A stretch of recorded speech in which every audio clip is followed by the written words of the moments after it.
Going live, Kate.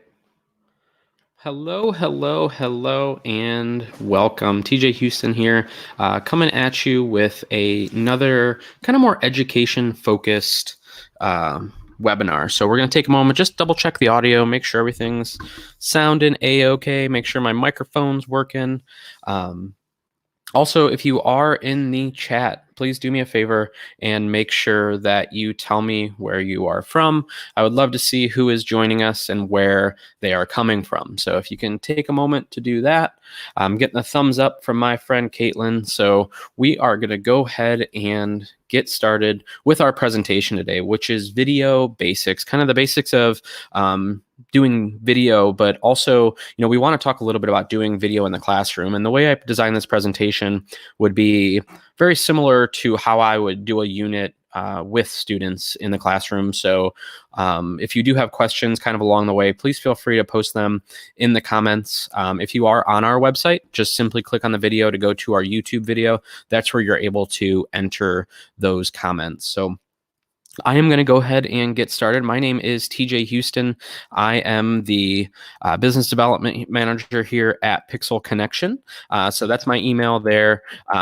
Also, I just wanted to let you know that I'm a retired tech coordinator. So for many years, I worked in education, working with teachers just like yourselves, figuring out ways that they could integrate technology into the classroom, whether that was devices, whether that was software, just trying to figure out how to kind of bridge that digital divide that we often find with students. I live in rural Ohio, not too far from our store here in Avon, Ohio, about 45 minutes south. I have a wife, four-legged dogter, and a new puppy as of this March. So that's the fam. That's the fam there. For the longest time, about 10 years, I've worked in, I've had a studio as well. So wedding and portrait studio located down in Ashland, Ohio. And then for the last 2 years, I've worked at Panasonic before coming to Pixel Connection, where I did a lot with video and teaching and training on video. So that's where I had this opportunity. I knew a lot of teachers would be home, and I've gotten a lot of messages from a lot of my teacher friends saying they want to integrate tech, the tech or the video into the classroom. So that's kind of why I'm putting this together.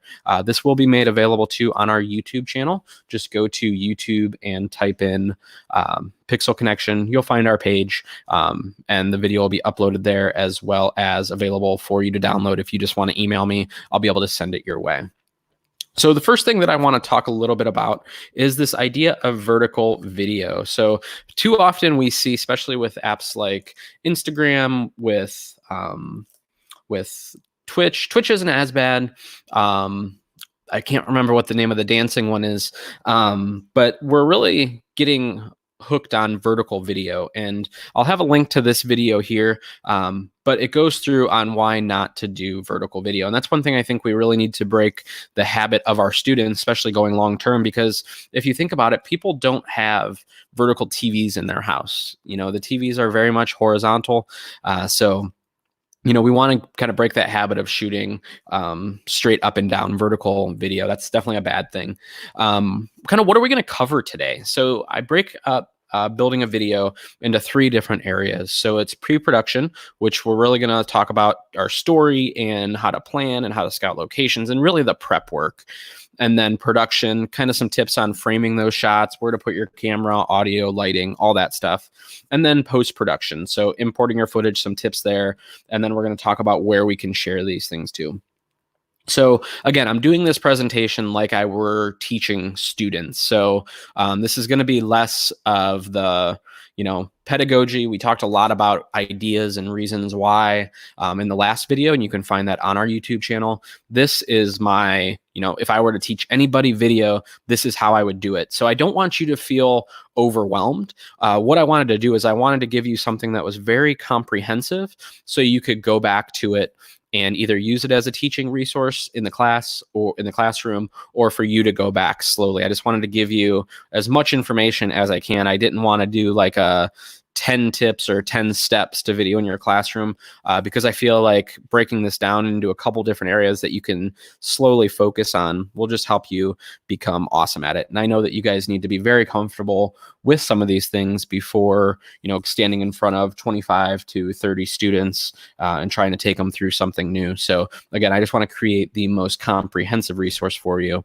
as possible. So the first thing that we need to realize is photo versus video. A photograph tells a story at a certain moment in time. It captures that moment like a wedding, that first kiss. It's going to capture that one moment.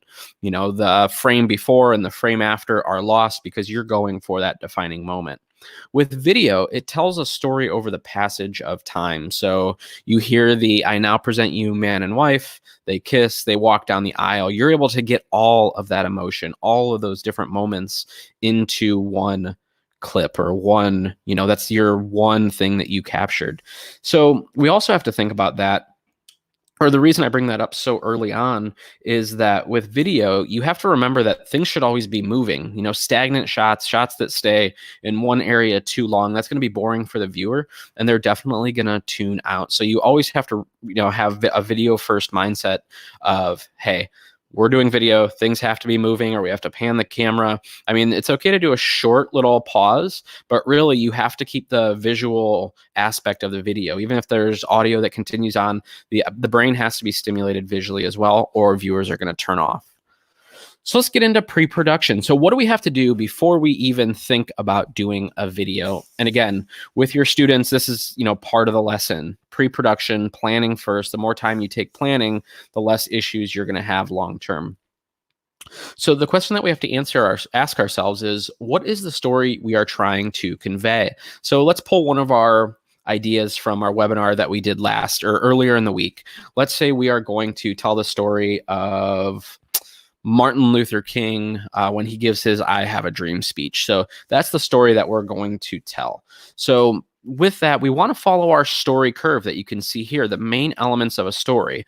So this is basic, this goes back to, just even written stories that we learn in early elementary. This is that kind of story arc or story mountain, whatever you want to call it. We have our opening. We have the when, the who, we're setting that place. We then have an introduction.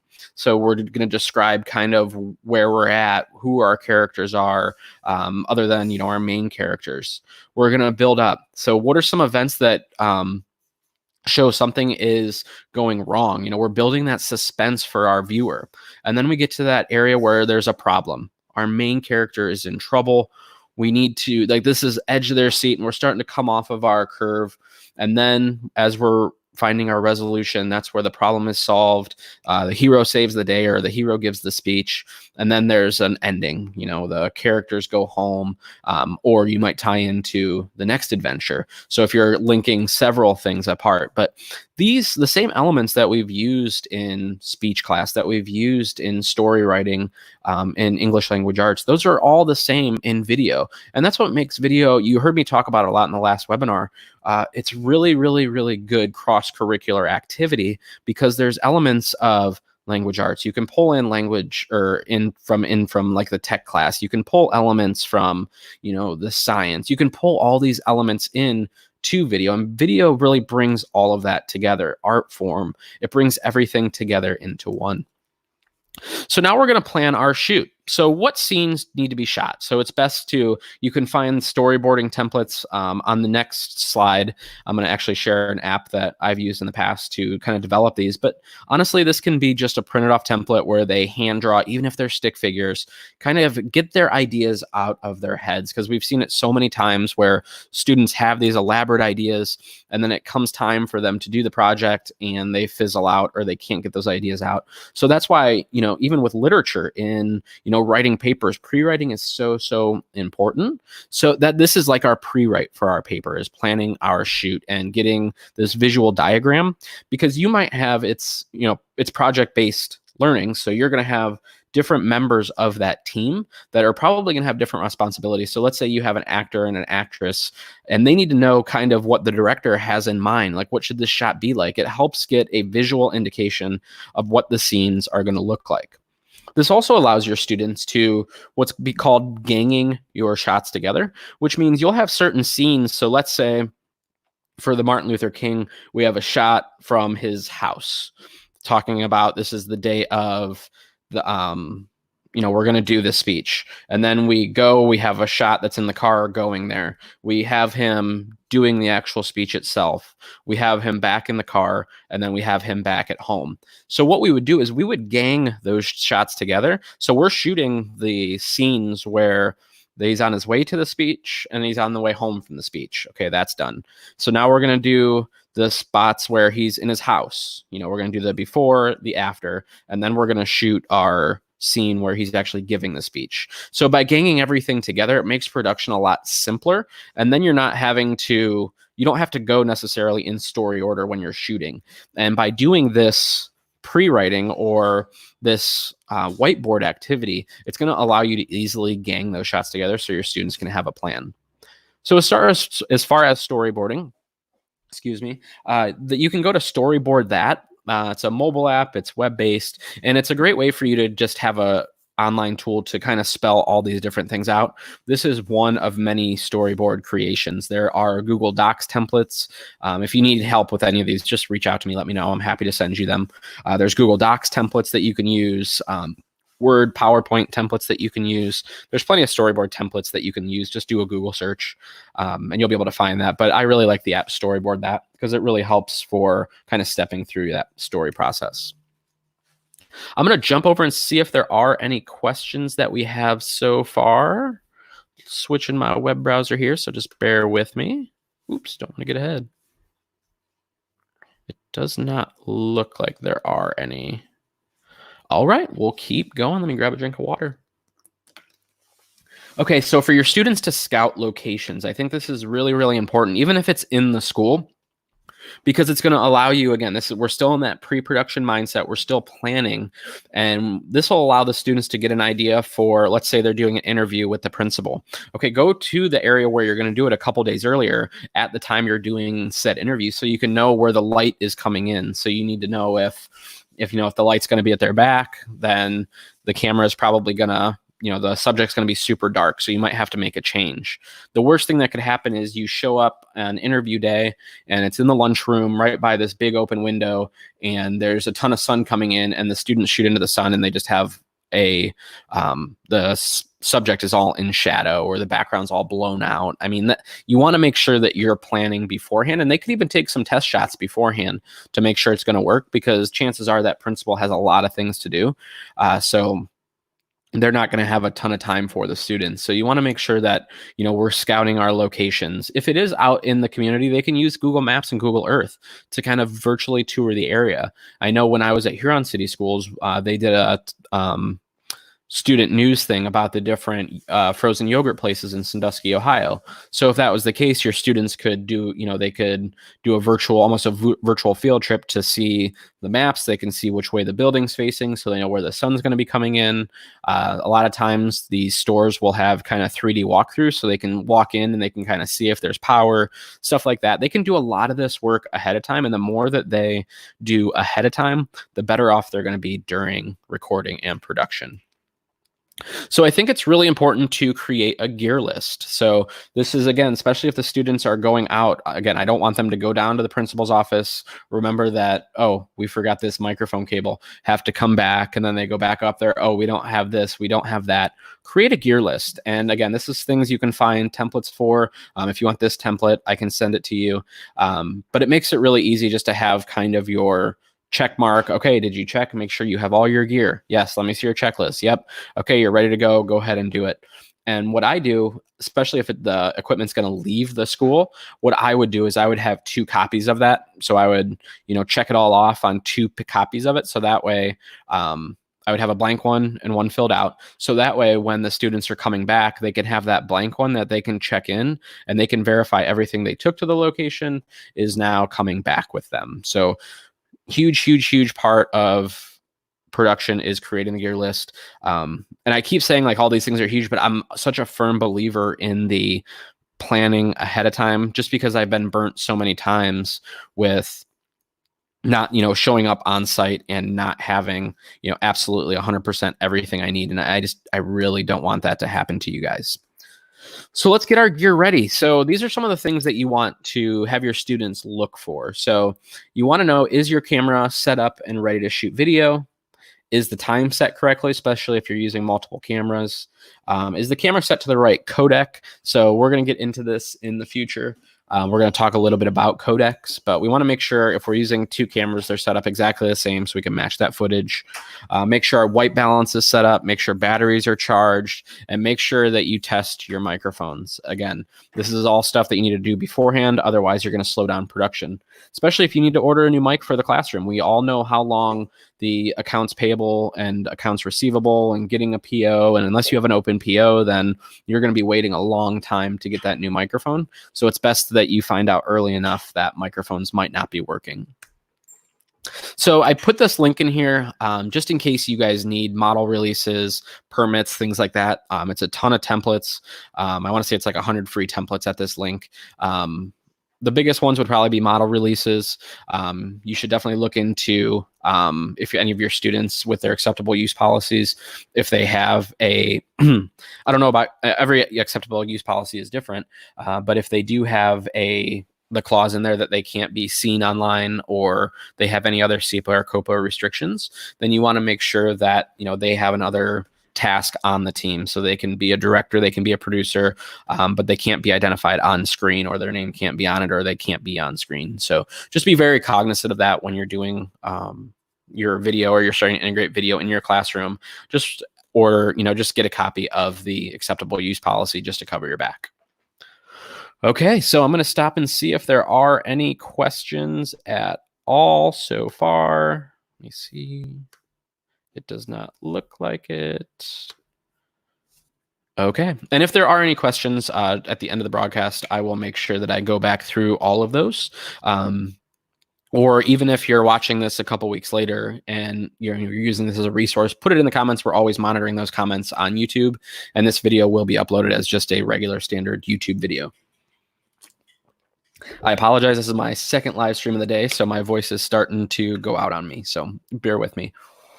So let's talk about production. So production is now, we've done all of our planning. We have a plan. We know what we're going to do. Now it's time to shoot. So we're going to talk a little bit about framing. And what framing means is, where are we going to put our talent in the screen? So if you don't have a background in photography, we talk about this thing called the rule of thirds. And what that means is your screen or your camera is cut into 9 different sectors. And it's just like a tic-tac-toe board. And what you want to do is you want to put your subject where that intersects. So their eyes should be right where that intersects, or dead center, depending on what mood you're trying to convey with the actual screen, or with the actual shot itself. So you'll definitely want to, on your camera, and even iPhones, Android phones have the rule of thirds. Just go into your settings and turn that on, and you'll know exactly what I mean. There are other tools out there that'll help you choose what lens, but when you're just getting started, chances are you probably have a basic camera, or you're using your cell phone. So for that, you just want to have an idea of where the character should be. And this is really driven from the storyboards that you created. You'll look at your storyboard, you'll say, okay, this person should be on the right-hand side, or they should be in the center, and then your director can put them kind of where they need to be. But framing is super important. And you'll see up on the top right, I put, you could see that where you're making like a square with your fingers. And what that does is it makes it so you can actually look through here and kind of frame your shot. I usually will kind of hide one eye and get an idea for like what's in the frame. I do this with my photography as well, just to kind of get an idea of, before I even pick up the camera, what it'll look like. And that actually helps a ton. I mean, you might look silly, but at the end of the day, it helps you move faster. And your students can do the same thing. So before they even pick up the camera, they can just put their fingers like that and get an idea for what that shot is. So let's talk a little bit about camera position. So where do we put the camera? We have it framed, but we want to do this interview. So you can see this is kind of a basic interview template. This is a 3-camera setup. And again, these could be 3 different phones that your students have. These could be 3, if you're blessed to have 3 cameras in the school. But what it does is it provides, remember, we don't want that one static shot. So if we only had the B, if we only had one camera and we put it at B, that would get really, really boring. We'll call it B for boring for our customer, or for our viewers. And, they're going to instantly tune out. It's not going to be a successful video. But now if we have these other cameras that we can then fade in, it's going to provide a little bit of, our brain is now stimulated. Okay, now we're seeing her. Okay, now we're seeing him. Okay, now we're seeing both of them. And your students can then cut those videos together in order to tell that story. So when, any of the actors are talking, we're actually seeing them in camera, and it's kind of isolating them. And I put a whole slide share, a whole presentation on just different types of camera positions and angles in here as well. And that'll be a clickable link. So if you want a copy of the presentation, please just let me know. You can reach me at sales@thepixelconnection.com or tj@thepixelconnection.com. Either one, we'll be able to send this over to you. So let's talk about a couple tools to add movement. So this is kind of that, chapter 2, if you will, in actually recording. So if you got this far with just a tripod and you got the videos, you're doing good, but you want to add a little bit more, you want to spice it up a little bit, that's where these tools come in. So these are different tools that you can use to add movement. So if you watch videos, I want over the next, week or so, when you're watching TV or you're watching a movie, think about where that camera is and where it's moving to. That's going to help you understand kind of what different gear that you need if you want to achieve that. So one right now that's really cool, I think it's 1914 is the name of the movie. It's the World War I movie, but it was shot with 2 cameras and they were all like single take shots. So not single take, but it was like one camera movement, like the actor was on screen the entire time. And that's like the ultimate in camera movement. But what we're talking about here is like with a monopod, for example. A monopod is one of the most versatile video tools you can get. It's also one of the cheapest. It's basically just a single post that you can put the camera on. So when you have your camera operator, they can actually, it works like a tripod, but they just have to have one hand on it. You can also use it for like higher overhead shots. You can use it as like a boom to get, again, different angles. But I just think that that's probably the most useful tool that you can get. From there, the tripod, like we talked about, that's one of your baseline, what you need. Fluid heads are, and if you come into the store, you have specific questions about any of this, we'll be able to like demo what a fluid head is. But it basically makes it so you can have smooth pans and smooth tilts with the camera, so you don't have that kind of jittery look with your video. Next thing would be a gimbal. So a gimbal is basically, it keeps the frame super, super steady. So you don't have to worry about having the camera jitters and stuff in your video itself. It will actually get rid of a lot of that. The next thing is sliders. So sliders are kind of a left to right movement or a back to forward movement. It's like putting your camera on a roller skate or like a little train track, if you will. So it gives you this very steady movement from left to right or forward to back. And any of these, you could just do a Google search or YouTube search even on how to use a slider or how to use a Steadicam, a jib, and you'll get examples of how these things are actually used. And again, if you come in the store, we'll be able to help you as well. So now we're coming towards the end now. We're coming to, it's time to edit our footage. So when it comes to editing our footage, that could be a whole like multi-class on its own. And if you need help with that, again, I keep saying that, but please reach out. I'll either, we can jump on a one-on-one or I can point you to tutorials, things like that. Again, this is meant to kind of wet your whistle with all of this stuff and figure out kind of what is needed for you to take that next step. So if you are an iOS user, so an iPhone or iPad user, iMovie is free. So you can download it from the App Store, and it's a very, very capable editor for the free. I mean, it's probably the best free editor that is out there.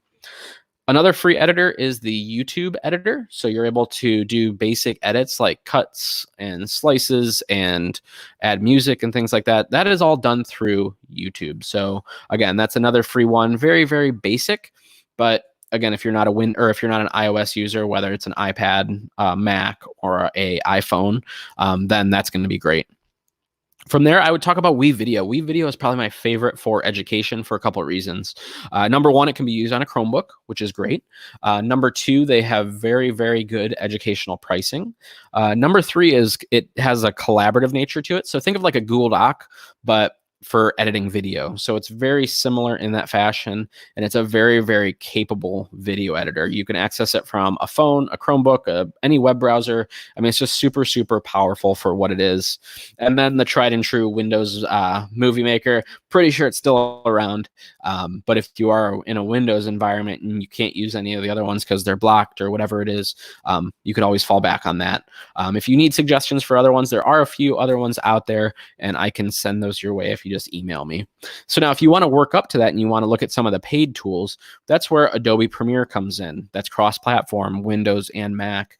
And that's kind of one of the tried and true right now for editing video. A lot of the video that's on YouTube has been edited in Adobe Premiere. And what's nice about that is it's Mac and Windows compatible. So depending on what your district is, it'll work for both. And Adobe has very good educational pricing right now. From there, Final Cut Pro. So Final Cut Pro used to be super, super expensive. It used to be something that was not something that schools could really get access to because of the price. And if a teacher wanted to buy, I mean, it was $900 even. So it's gotten a lot better. I think last I checked, it was around $3 maybe. But that's a very, very high, kind of a high-end video editor. It's like the next step of iMovie. So if you find yourself outgrowing iMovie, that's when you would switch to Final Cut. But it is worth noting that that is a Mac-only program, Final Cut is, and it will not work on Windows. The final one is Avid. Actually, there's another one that I should add here, and that's DaVinci Resolve. DaVinci Resolve will be under the free ones. It's very difficult to learn, in my opinion, but it is free. It's from Blackmagic. There are tons of videos, tons of tutorials, trainings, classes out there for DaVinci Resolve, but that's a free one. Avid is like the very, very high end. So this would be like if you're in high school and you have that student that has even outgrown Adobe Premiere and Final Cut, then their next step would then be Avid. So talk a little bit about lighting. So when we're talking about lighting, it's important that we keep it super simple.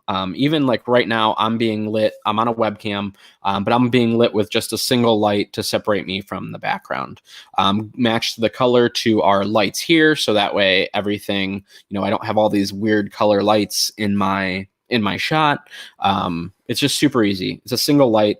They make super small lights like the one that I have here on screen, super cheap. I mean, you can pick up lighting very inexpensively, and that's one of the things that's going to make or break your video. So codec, if you hear the term codec, what that means is compression, deep compression. So if you're familiar with photography, raw photos would be uncompressed photos. So it's right out of what the sensor sees. Well, in video, remember, we're taking 30 or 60 frames per second. So that would be a ton of data. So that's why we need to compress that information. Otherwise, we wouldn't be able to edit it. It would just be too unwieldy. The files would be way, way, way too large. So that's why you have to make sure that your camera is set to the proper codec. So MOV, MP4, they're going to do fine for most.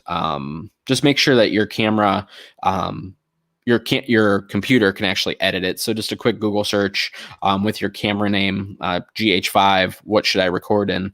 And you'll find plenty of answers out there. I wouldn't get too lost in the codec section until you're kind of getting more advanced and you want to like go up to 60 frames per second and you want to pick, 2 times slow-mo, and you want to pick a different codec. And that's all stuff that we can talk about, but kind of outside the realm of this presentation.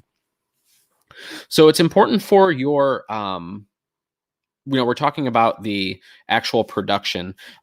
What is continuity? So continuity, you can see here from this movie, there's bullet holes that are in the wall, but they haven't had the gunfight yet. So this is kind of one of those bloopers, and this is something that we see really common in Hollywood movies, and they are like super, super, they're always making sure that they keep things within continuity. But you have to remember that time is progressing. So even if you're shooting on multiple days, or like you were talking earlier, how you have those shots kind of gang together, you still need to make sure that you maintain continuity. The student can't have a red shirt on today and a blue shirt tomorrow. The viewer, the brain's going to be like, why did that change? And then they're going to get lost in that, and it's going to pull them out of your story. You want to make sure that there are no changes that don't make sense to the story. So if you want more examples, you can actually go to IMDb and you can find all these continuity errors. So when we're talking about post-production, that editing slide was out of order, so I do apologize for that. But let's talk a little bit about importing your footage. So what I do is I usually start with creating my folder structure first, and you can do this in Dropbox, you can do this in Google Drive, or just right on your desktop. What I'll do is I'll create a folder called footage. Within footage, I'll do the date, and then I'll do the camera name, especially if we're using multiple cameras. Maybe we're using a drone, or maybe we're using a cell phone. I'll name, if students are using their own cell phones, but their footage has to come back to one place, that's where I would do the camera name. I would just do the student's name. So that way you get all of their footage. And then backing up, I would have a folder for audio, one for assets, and then one for the actual project files themselves. Because what happens when you're editing your project, it actually generates a kind of a bucket for everything, and that's your project file, and that's what should live in your actual project files folder. So that way everything stays super organized, and if there's an issue with any of the footage, you know exactly where it's at or where it should be. And then my next step is to copy all the footage into a footage folder, and then I create my project. To me, it's very slow if you create your project first and then create your folders.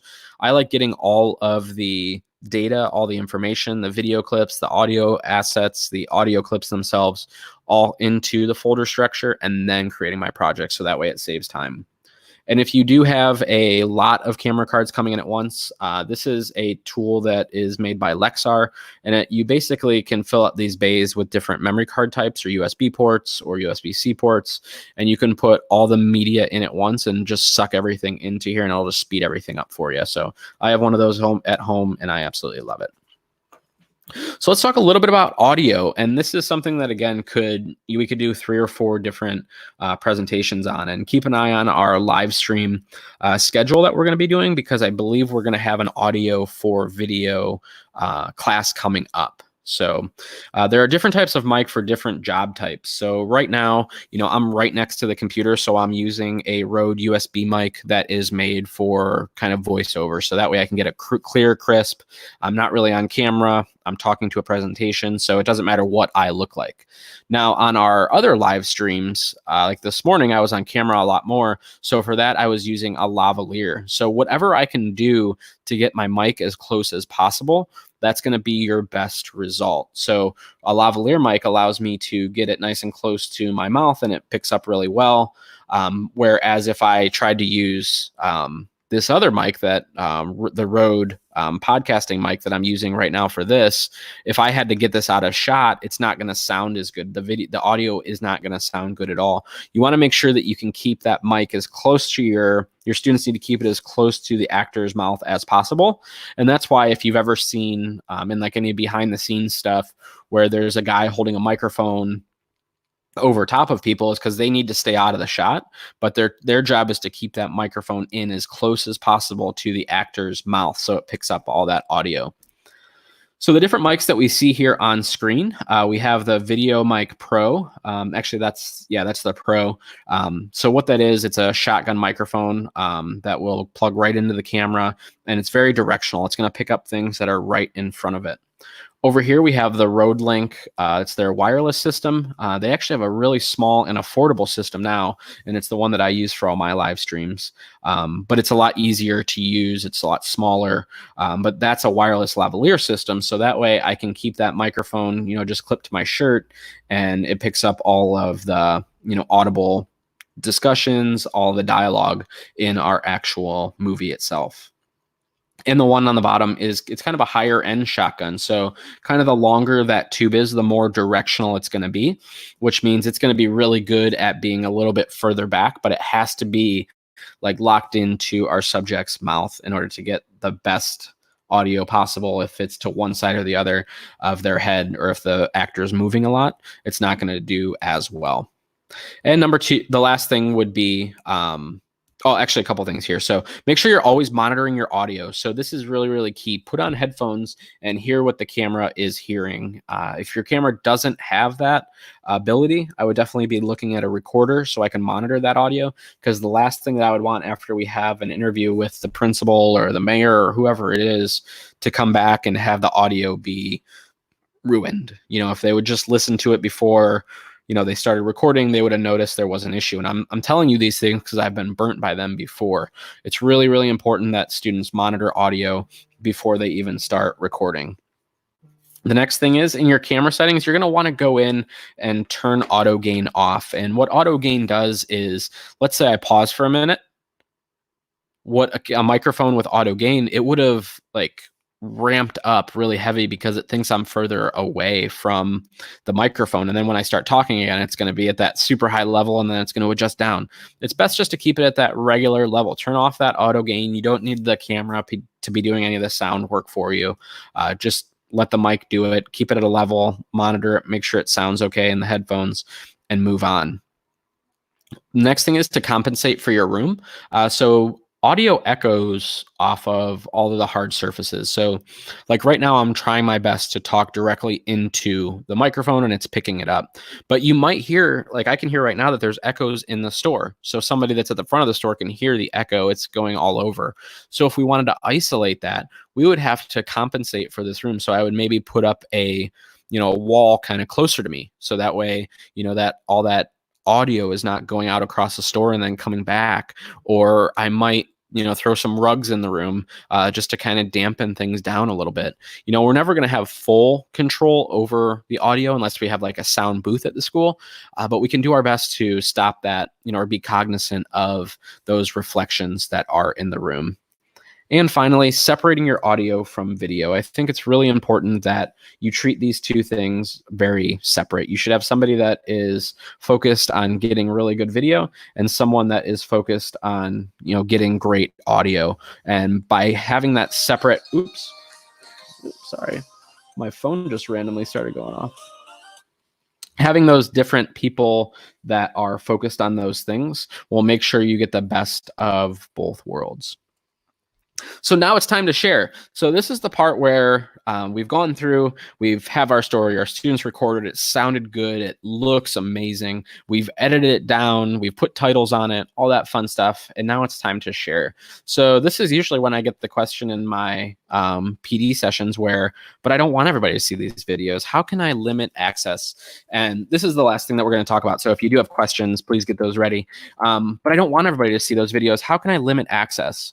That's where a tool like Google Drive comes in. You can upload these files to Google Drive. We used to do this with announcements, and we can share out that Google Drive folder and you can play them in browser. So the students, especially if they're editing from home or somewhere else or in the lab, they can save them to their Google Drive. And then all you have to do is open up that Drive folder that only you have access to or the students have access to, and you can watch all of those videos. Another thing you can do is you can upload to YouTube and turn off public. You can make it private and only people that have a link will be able to see it. So that's probably your next step to being a little bit more open to the world. So that way, if maybe you share it share it out to parents or a newsletter or something like that, you're not putting it out there for the public to see necessarily, but anybody that gets that link will be able to see it. So those are two different ways that you can upload the videos and still maintain, a little bit of privacy. So I'm going to jump over here and see if there are any more questions before I wrap this up.